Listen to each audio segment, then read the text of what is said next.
غزنی ای خاک سرفراز و دلیر، سرزمین عشق و آفتاب اسیر. در دل کوهات غرور نهفته است، در چشمه هات امید و نور خفته است. غزنی ای جان وطن، بر لبم جاری شدی چون سخن. از شهیدانت هزاران سلام، جاودان است در تو عشق و مرام. قلعه های سنگیات چون دل ما، سرفرازیات گواه صبر ما. در شب تار ستارها درخشید، هر که دشمن شد شکست و رمید. غزنی ای جان وطن، بر لبم جاری شدی چون سخن.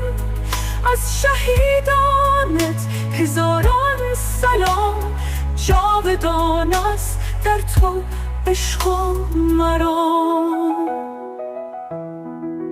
قلعه های سنگیات چون دل ما، سرفرازیات گواه صبر ما. در شب تا ستارات درخشید، هر که دشمن شد شکست و رمید.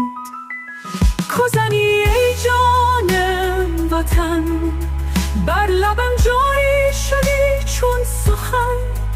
از شهیدانت هزاران سلام، جاودان است در تو عشق و مرام.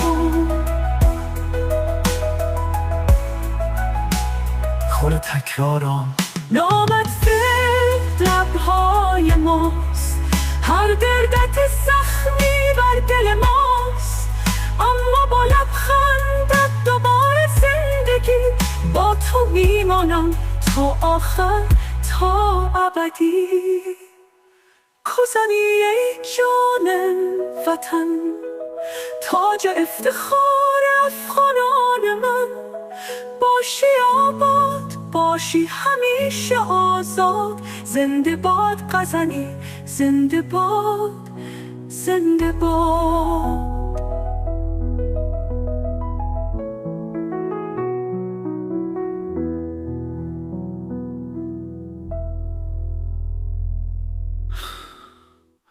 نامت ورد لبهای ماست، هر دردت زخمی بر دل ماست.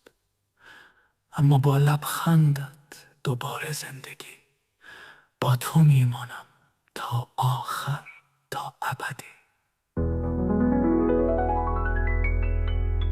کار پایانی با قدرت، تاج افتخار افغانان من. باشی آباد، باشی همیشه آزاد.